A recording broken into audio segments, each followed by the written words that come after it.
Hello friend, इस पर का नाम दुख आने वाले एपिसोड की अपडेट आपके लिए लेकर आए हैं। एपिसोड जो श्रोता खुशी खुद से बात करने और आश्चर्य करने के साथ होती है कि बिजली और पानी की आपूर्ति क्यों बंद कर दी गई। जब उसे अचानक याद आता है कि केवल अर्णव ऐसा कर सकता है, वो अर्णव को फोन करती है और उससे बोलती है उसकी ऐसा करने की हिम्मत कैसे हुई। दूसरी ओर से अर्णव कहता है कि उसे नहीं पता कि वो किस बारे में बात करी। खुशी कहती है उसने सुबह से अभी तक एक कप चाय भी नहीं पिया। अर्णव का कहता है अगर उसने एक कप चाय नहीं पी है तो वो उसके लिए कैसे बनाएगी। खुशी अर्णव की तलाश में घूमती है और उसे गुप्ता हाउस में नहीं आने के लिए कहती है। अर्णव दरवाजे के अंदर से आता है और उससे कहता है कि वो पहले से ही यहाँ है, अब क्या। फिर वो उसे बोलता है क्या उसने जाकर अपना भाग्य लिखा था। वो उसे छेड़ने लगता है और कहता है कि वो उसे खाना क्यों नहीं परोस रही, क्या होगा बुआ जी आएगी और देखेगी खुशी दामाद जी की अच्छी मेजबानी नहीं करी। खुशी के चेहरे पर एक घातक नजर। अर्णव फिर उससे बोलता है कि अगर शाम तक पानी या बिजली नहीं आई तो वो खाना कैसे बनाएगी। खुशी उससे बोलती है कि वो खुद इसका ध्यान रखेगी और चली जाती है। अर्णव उसके पीछे जाता है। खुशी किचन में जाती है। अर्णव वहाँ आता है और कहते हैं कि अगर रात में बिजली नहीं होगी तो खुशी कैसे सोएगी, क्योंकि वो उसका हाथ पकड़ने के लिए गुप्ता हाउस में नहीं रुकेगा। खुशी ऊपर देखती है, फिर अर्णव से कहती है कि वो एसी के साथ सोने का आदी है, इसलिए गुप्ता हाउस में नहीं रह सकता। खुशी कहती है अगर जरूरत पड़ी तो वो एक मोमबत्ती जलाएगी। अर्णव को उसका टेंशन करने की जरूरत नहीं है, वो सब कुछ संभाल लेगी। अर्णव कहता है मुझे पता है क्योंकि तुम बहुत जिद्दी हो। खुशी उसे फिर से देखती है और बर्तन में पानी भरती है। अर्णव कहता है कि उसे केवल उसके साथ रायजदा मेंशन जाना हो। खुशी बस उसे देखती रहती है। अंजलि को डॉक्टर के यहाँ दिखाया जाता है। वो बाहर निकलती बुआ जी से टकरा जाती है। अंजलि से बुआ जी के हेल्थ के बारे में पूछती, जिस पर बुआ जी कहती है कि बिल्कुल ठीक है और शशि के चेकअप के लिए यहाँ है। अंजलि उसे बोलती कि वो भी ठीक है और मामी और नानी उसकी रिपोर्ट लेने गए। बुआ जी अंजलि को मशीन से कप चाय के लिए साथ आने के लिए कहती है। इधर अर्णव रसोई में धैर्य से खड़ा है, जबकि खुशी अभी बर्तन में पानी भर रही है। वो उसके दूसरे छोर पर जाती है। अर्णव पानी से भरे बर्तन को फर्श पर गिरा देता है। खुशी चौंक जाती है और अर्णव से कहती है कि इतनी आसानी से हार नहीं मानेगी।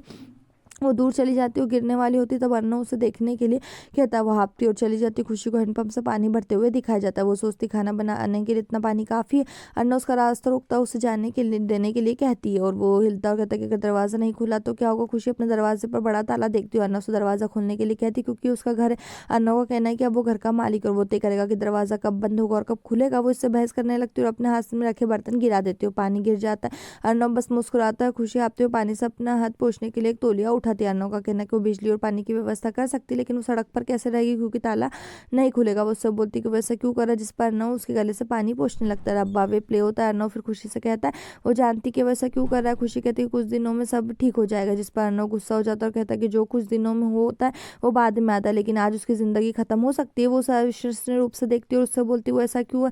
अर्णव का कहना है वो जानती कि वो ऐसा है, लेकिन वो चाहता है कि अगर वो गुप्ता को कोई नुकसान नहीं पहुंचाना चाहती तो उसके साथ लौट आए। खुशी दूर देखती है और अर्णव भी कहते हुए चला जाता है। उसके पास पैक करने का टाइम भी नहीं है, उन्हें 1 घंटे के भीतर जाने के लिए तैयार रहना चाहिए। और विश्वसनीय रूप से देखती है और उससे बोलती कि वो ऐसा नहीं कर सकता। अंजलि और बुआ जी अभी भी हॉस्पिटल में और बुआ जी अंजलि को ठीक लगती है। अंजलि उससे बोलती कि अब वो कैसी है। बुआ जी कहती है वो पूरी तरह से फिट है, लेकिन उनके शरीर और सिर में कभी कभी दर्द होता है, लेकिन ऐसा उनकी उम्र के कारण है। अंजलि उससे उसके बीपी के बारे में पूछती है, जिसपे बुआ जी कहती है कि उसका बीपी पूरी तरह ठीक है। अंजलि परेशान दिखती है और बुआ जी को जाने के लिए कहती है। वो जल्दी वहाँ आएगी। अंजलि फिर खुशी और अर्णव के साथ शब्दों का आदान प्रदान के बारे में सोचती है, फिर रोने लगती है और खुद से कहती है कि अर्णव उससे फिर से झूठ बोला और खुशी ने भी ऐसा ही किया। वो फिर खुद से कहती है कि उसका छोटा अब उसका नहीं है।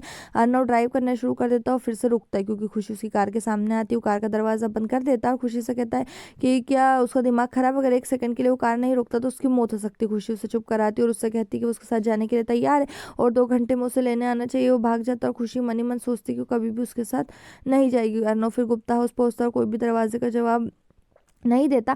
वो खिड़कियों के अंदर देखता और आसपास कोई नहीं देखता। उनके लैंडलाइन पर फोन करता वो बजता रहता लेकिन कोई जवाब नहीं देता। फिर वो खुशी को फोन करता और कहता कि अम्मा बुआ जी और बाबूजी के साथ हॉस्पिटल में। वो कहता उसे 2 घंटे में लेने के लिए कहा था। वो कहती उसे नहीं पता था कि उससे साथ जाना होगा। अर्णव फोन रख देता। खुशी ने सुकून की सांस ली, लेकिन जब उसने दरवाजे की दूसरी तरफ देखा अर्णव वहाँ खड़ा तो गुस्से में दिख रहा। वो चौंक जाता। अर्णव उसके पास आता और उससे कहता उससे झूठ बोलने की हिम्मत कैसे की। वो उसे खींचने लगता। खुशी कहती उसके साथ नहीं जा सकती।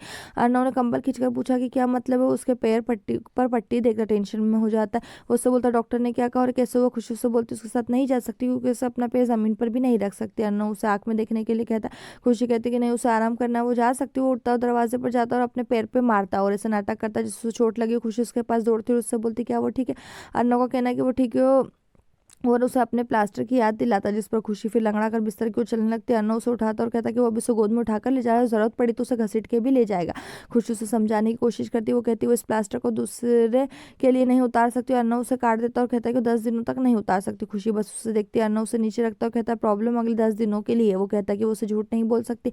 खुशी हकलाने लगती है। अर्णव उसे बोलता है कि वो जानता है कि वो बॉन्ड के कारण ऐसा कर रही है। उसे सवाल करता है कि वो उनकी शादी के साथ ऐसा होने देगी। खुशी का कहना है कि वो शादी नहीं थी बल्कि सिर्फ एक घोटाला था और और एक बॉन्ड था जो 6 महीने तक चलने वाला था, जिसमें खुशी को अर्नव ने जो कुछ भी कहा था। खुशी का कहना है कि अगले 10 दिनों में ये सौदा और घोटाला खत्म होना है। अर्नव कहता कि क्या ये इसके लिए इतना आसान है? खुशी कहती कि अब इससे कोई फर्क नहीं पड़ता। अर्नव कहता कि अब इससे कोई फर्क नहीं पड़ता। खुशी का कहना है कि सब कुछ जानता है और ये बेहतर होगा कि वो इस बारे में और बात ना करें। अर्नव कहता ठीक है, हम इस बारे में बात नहीं करेंगे और सब कुछ खत्म होने दो। फिर वो कहता है कि चलो अंकल आंटी और बुआ जी का आने का इंतजार करते हैं। फिर उन्हें भी समझाते हैं कि ये शादी क्यों खत्म हुई, और ये शादी कॉन्ट्रैक्ट मैरिज थी, खत्म होने वाली थी क्योंकि 6 महीने जल्दी खत्म होने वाले। अर्नव फिर कहता है कि बेहतर है कि हमारे यहाँ भी डाइवोर्स गवाह होंगे, उन्हें कहीं देखने की जरूरत भी नहीं पड़ेगी।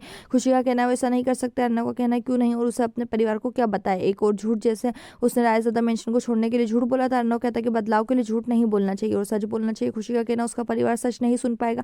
अर्नव का कहना है कि वो जानता है लेकिन उन्हें सारे खेल खत्म कर देने चाहिए। खुशी उससे बोलती है वो क्या चाहता है, इस पर अर्नव कहता है उसे घर चलना चाहिए। खुशी कहते ठीक है, वो घर जाएगी।